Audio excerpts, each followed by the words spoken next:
Buenas noches, amigos de Reportes Saladín, en este jueves 15 de junio, día de Corpus Christi. Tenemos hoy que recordar una fecha histórica que es el 14 de junio, cuando un grupo de dominicanos y de extranjeros en las expediciones de Constanza Maimón y Estero Hondo regaron con su sangre la tierra dominicana para emprender en un contexto tan difícil y complejo como el del año 1959, la lucha por liberar a nuestro país de la dictadura de Trujillo. Loor a esos héroes nacionales que siempre tendrán que ser recordados en la historia de nuestro país y sobre todo porque ya a partir de 1960 y del año 61, el gobierno de Trujillo fue crónica de una muerte anunciada. Por eso, en un día como hoy, a esos que regaron con su sangre nuestra tierra, su lar nativo, aunque vinieron también muchos extranjeros que por solidaridad compartieron todos los riesgos y peligros, hay que recordarlos y rendirles precisamente tributo. En la fecha de ayer, pero sobre todo también 14 de junio, en esta de hoy 15 de junio también. Bien, amigos, en algunas oportunidades ustedes me han escuchado decir que soy el presidente de la Fundación Dominicana de Altos Estudios Internacionales, FUDAID, una organización que tiene fines sobre todo educativos y culturales también. Y dentro de ese contexto en el que muchas veces he abordado la historia de las relaciones internacionales de la República Dominicana,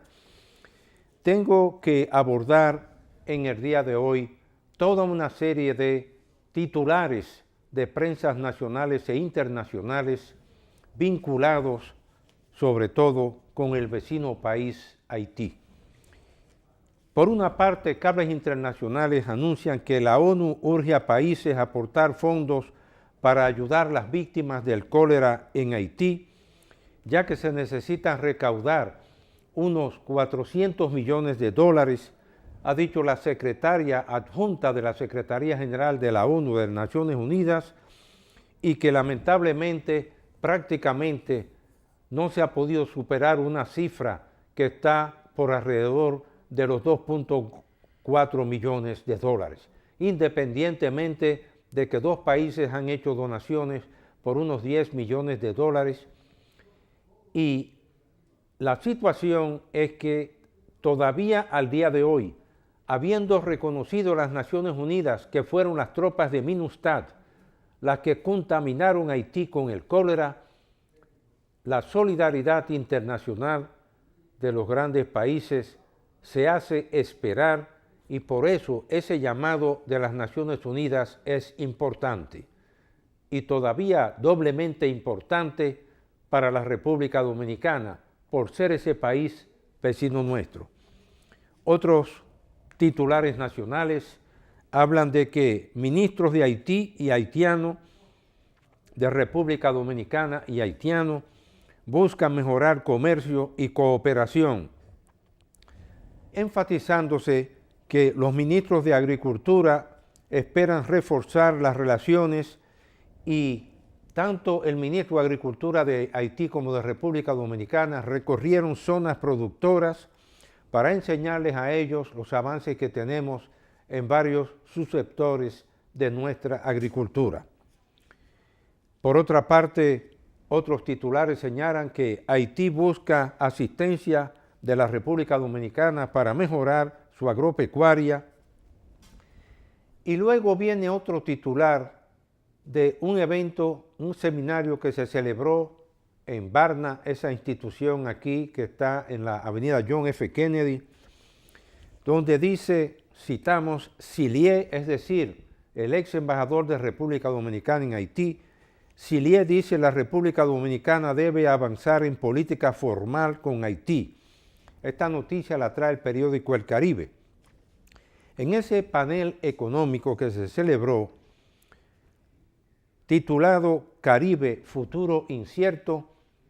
el ex embajador de República Dominicana en el vecino país hizo una serie de reflexiones que yo invito a nuestros lectores en el periódico El Caribe de la fecha de hoy, en la página 24, a leer esas declaraciones del embajador Rubén Silié. Y tienen que llamar la atención porque aparentemente todavía queremos creer que es un acto de candidez de él hacer las reflexiones que él ha hecho en torno a las relaciones entre Haití y la República Dominicana. Ojalá que en algún momento el ex embajador de nuestro país en Haití se lea una monografía que publicó en 1933 Virgilio Díaz Ordóñez, uno de los intelectuales más sólidos y diplomáticos dominicanos, titulado El más antiguo y grave problema antillano, donde Virgilio Díaz Ordóñez analizaba lo que había sido ya una conducta permanente de parte de Haití con respecto a la República Dominicana y donde República Dominicana, a través de la historia, desde 1804, declaratoria de la independencia de Haití, prácticamente y dolorosamente había exhibido una debilidad en las posiciones asumidas por nuestro país a lo largo del siglo XIX y muy especialmente después que se firmara el Tratado de Paz con Haití, que no fue ratificado por el Congreso haitiano, pero sí ratificado por el Congreso dominicano, y donde comenzó ahí el debate sobre el Tratado de la Línea Fronteriza. Aparentemente, no solo ya Rubén Silié, sino muchos intelectuales dominicanos y aún historiadores han tenido esa debilidad de no querer comprender lo que han sido esas posiciones de debilidad de la diplomacia dominicana con respecto a Haití, independientemente de que Haití haya podido tener posiciones que muchas veces a nivel internacional se vendieron, entre comillas, por así decirlo,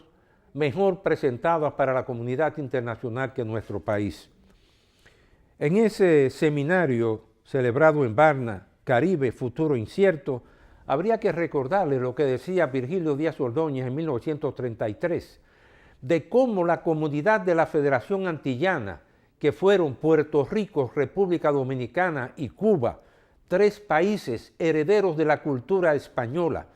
y durante prácticamente todo el periodo de los 200 años en que fuimos colonia española, se creó una personalidad de Puerto Rico, República Dominicana y Cuba completa y totalmente diferente a esa cuña de África que introdujo en Haití Francia. Hacemos una breve pausa y retornamos en unos instantes. Agua Planeta Azul, el agua que se bebe en nuestro hogar. Bien amigos, continuando con este tema, como lo decíamos en la sección anterior, ya Virgilio Díaz Ordóñez en 1933, en esa monografía que él publicara, trazaba la ruta histórica de todas las debilidades de la diplomacia dominicana desde 1874, cuando se firmó ese primer tratado de paz, comercio, navegación con Haití, cayendo luego a través precisamente de lo que era la definición de la línea fronteriza en lo que vino a ser el arbitraje del Papa León XIII en 1890 y cuando Haití no le otorgó los poderes correspondientes precisamente al árbitro que era nada más y nada menos que la Iglesia Católica, la Santa Madre Iglesia Católica y su santidad el Papa en 1890, y siempre esa historia se repite, ya que cayendo en el Tratado Fronterizo de 1929, estando los marines norteamericanos en Haití, las debilidades del Tratado Fronterizo que se firmó, donde la República Dominicana perdió un 6% de su territorio, se repitió de nuevo en 1935, cuando perdimos ahí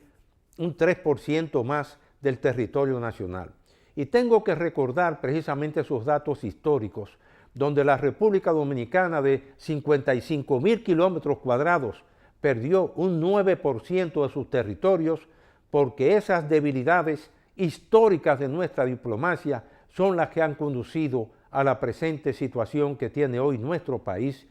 y donde prácticamente, como lo decía Virgilio Díaz Ordóñez en 1933, independientemente de lo que fue la tragedia del trazado de la línea fronteriza, el fenómeno ya de lo que algunos ya no quieren reconocer como esa invasión pacífica es una realidad. Prueba de ello, apenas en los últimos días ha salido a relucir que los descendientes de haitianos que habitan toda la zona de Bávaro están deforestando esa zona para hacer hornos de carbón. Señores, yo creo, como lo he dicho en programas anteriores, que hay que trazar la raya de Pizarro. Si ustedes ven que la presencia ahora, apenas en esta semana, del ministro de Agricultura de Haití, cuando visita a su colega y homólogo de República Dominicana, viene a nuestro país, el día anterior permitieron en el Día de Comercio de Dajabón que penetraran los productos dominicanos al territorio haitiano, precisamente porque fue, como iba a venir el ministro de Agricultura de la República Dominicana, levantaron esa prohibición, mientras que en los días de mercado de lunes y viernes en la frontera, en las semanas anteriores, los soldados haitianos le habían quitado a los haitianos todos los productos que habían comprado en los diferentes puntos fronterizos, arrojándolos a los ríos, y eso contra la población pobre de Haití. Realmente yo creo que no hay que ofender la inteligencia de nadie para entender que hay que asumir ya una postura de otro carácter en relación con este tema de los vecinos de Haití. Independientemente de que ese pueblo se merece otro destino, como lo hemos dicho, porque es la élite haitiana, la élite de origen afroamericano, la que se ha empeñado en mantener en un régimen de esclavitud a su propia población. Y quiero recordar en este momento un episodio histórico vinculado a la historia de Estados Unidos de América y de Inglaterra, el Reino Unido. Ya desde 1790, oigan bien esto, desde 1790, donde se le había dado la libertad a esclavos en el territorio norteamericano, estando todavía reciente la ocupación de Inglaterra por ese país, durante esa guerra, los ingleses liberaron a muchos esclavos negros que lucharon contra ellos, contra las tropas del ejército americano. Y en ese momento comienza un debate en Estados Unidos y en Inglaterra en relación con la cuestión de que instituciones religiosas norteamericanas y políticos norteamericanos plantearon que había que buscar la forma de devolver esos esclavos que se habían traído de África hacia el África de nuevo. Y dos países en el mundo, óigase bien, Estados Unidos de América y luego Inglaterra, uno compró lo que vino a ser el territorio de Liberia, los Estados Unidos de América. Y ese país, creado mediante colonias de libertos norteamericanos, fue el que creó Liberia en 1820 y se declaró como una nación independiente. Y por otra parte, los libertos africanos en Inglaterra o Reino Unido, con el apoyo de ese gobierno, compraron el territorio de Sierra Leona. Cabría preguntarse, ¿por qué Francia no hizo lo mismo para devolver los 600.000 esclavos que martirizaron en Haití? ¿Por qué Francia no compró un territorio en África también para devolver parte de esos esclavos que fueron martirizados en las plantaciones que desarrollaron los franceses de azúcar, café, añil, algodón y otros productos en Haití? Inclusive Napoleón envió una expedición al mando del general Leclerc para volver a restablecer la esclavitud en Haití, que fue en su época la colonia más rica de Francia. Hoy en día, después que en el bicentenario de Haití, el expresidente Jean Bertrand Aristide planteó, lo repito, en los 200 años de la independencia de Haití a Francia, que tenía que pagar unas indemnización a Haití por la tragedia de la esclavitud que impuso en ese país y aspiraba a una indemnización de 20.000 millones de euros. ¿Por qué Francia hoy en día no cede una parte del territorio de la Guyana francesa, un territorio deshabitado, a 1 millón de haitianos para inmigrar a la Guyana francesa y poder en un territorio que tiene todos los recursos naturales, agua, tierra, y poder precisamente tener acceso a una esperanza en su vida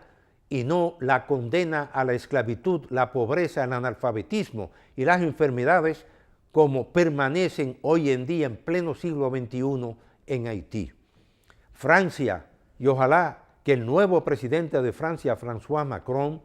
que es un hombre de ideas más abiertas, le toque ese gesto para devolverle a Haití la esperanza de poder vivir en un territorio dotado de recursos, ya que Pétion, imagínense ustedes, Pétion en el siglo XIX le pedía al general Manuel Piar en Venezuela que le cediera parte de la Guyana venezolana para trasladar familias haitianas hacia la Guyana venezolana. Hacemos otra pausa y retornamos en unos instantes. Agua Planeta Azul, el agua que se bebe en nuestro hogar. Bien amigos, continuamos con el reporte Saladín. He mencionado ese caso de Liberia porque fue una asociación norteamericana la que desarrolló la Sociedad Americana de Colonización, ACS. Repito, la Sociedad Americana de Colonización, ACS,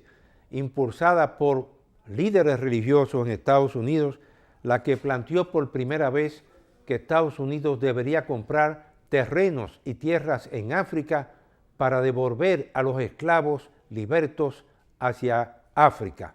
Y ahí fue, como lo he señalado antes, que fueron introduciendo grupos de colonos que se fueron estableciendo primero en las costas de lo que vino a ser Liberia, hasta que ese país, como lo he dicho antes, se declaró una nación independiente y su primer presidente liberto afroamericano fue Joseph Jenkins Roberts, que fue el primer presidente de Liberia en 1821. Esto es lo que explica que a lo largo de esa historia del siglo XIX, prácticamente hasta 1980, el país que más inversiones realizó en Liberia fueron los Estados Unidos de América, hasta que los gobernantes de ese país, convertidos en dictadores también, prácticamente llevaron a uno de sus presidentes a ser enjuiciado en una corte criminal precisamente por las violaciones de los derechos humanos. La realidad es que hoy en día, donde todavía la discriminación que existe en muchos países que fueron los que colonizaron países de América Latina y del Caribe,